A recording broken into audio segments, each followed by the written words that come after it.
दोस्तों आदाब अर्ज़ है, मैं अनीस अहमद खान हिंद वॉइस से आपसे मुखातिब हैं। आज हम उत्तर प्रदेश की बात करेंगे, जहां 7 सीटों पर उपचुनाव हुए थे। कोई बात नहीं कर रहा उत्तर प्रदेश और मध्य प्रदेश की, लेकिन हिंद वॉइस इन मध्य प्रदेश उत्तर प्रदेश के क्या हुआ चुनाव में उसके बारे में खबर आपको देगा। 7 सीटों पर उपचुनाव हुए थे। 7 में से 6 सीटें जो भाजपा ने जीती, क्योंकि वो पहले से ही भाजपा के पास थी। ये नहीं बताया जा रहा, बस ये कहा जा रहा कि योगी जी ने वहाँ सारी सीटें जीत ली, और एक सीट जो सपा के पास थी वो सपा के पास ही रही है। कोई इसमें बदलाव नहीं हुआ है।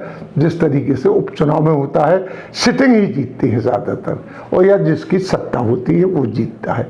लेकिन इस तरीके से फोटो छाप के और महिमा मंडित किया जा रहा है योगी आदित्यनाथ जी को कि जैसे उनके दमखम से ये सीटें जीती गई हैं। इन 7 सीटों पर चुनाव हुए और मुसलमानों के वोटों का जबरदस्त बंटवारा हुआ है। यहाँ पे अगर उसको रोका जाता तो बीजेपी को शायद ही इतनी सीटें ना मिलती। योगी ये कह सकते हैं कि सीएए पर उनका एक कड़े रुख के बावजूद भी हमारी इतनी ज़बरदस्त जीत हुई है, ऐसा नहीं है।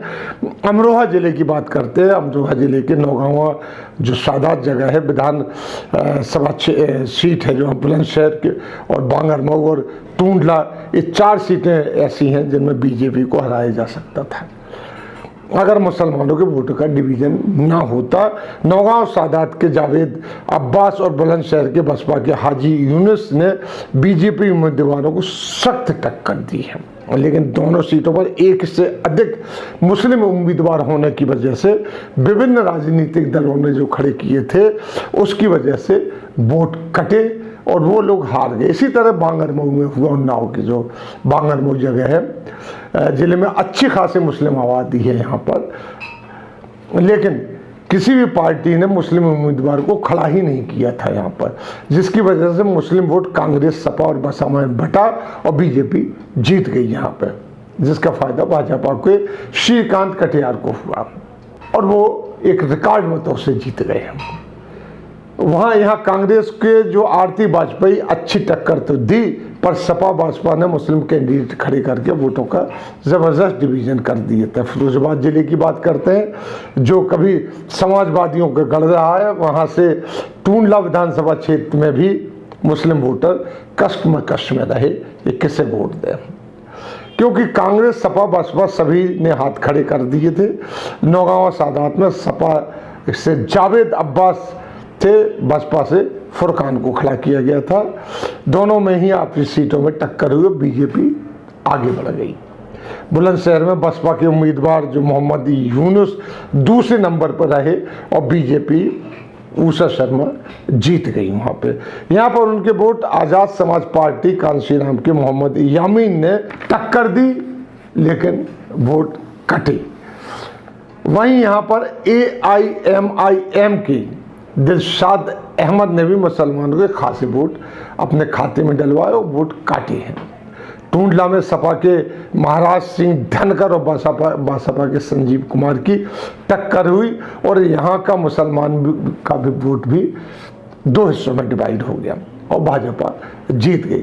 बांगरमऊ में बसपा के सुरेश कुमार और कांग्रेस की आरती वाजपेयी और सपा के बीच मुसलमान वोट बुरी तरीके से बटा और भाजपा के श्रीकांत जीत गए। यहाँ पे कानपुर के जो घाटमपुर सीट है, यहाँ पर कांग्रेस के पी शंकर और बसपा के कुलदीप संखिया और सपा के इंद्रजीत सिंह के बीच मुस्लिम वोटों का बंटवारा हुआ और बीजेपी ने यह जीत हासिल कर ली। देवरिया में चारों पार्टियों ने, कांग्रेस, सपा, बसपा और भाजपा में ने ब्राह्मण कार्ड खेला था, जिसमें ब्राह्मण वोट बटा। अब अगर यहाँ विपक्ष अपना अकेला उम्मीदवार खड़ा करता तो मुस्लिम वोट के सहारे भाजपा को हार दे सकता था, लेकिन यहाँ भी इस बात को गौर नहीं किया गया।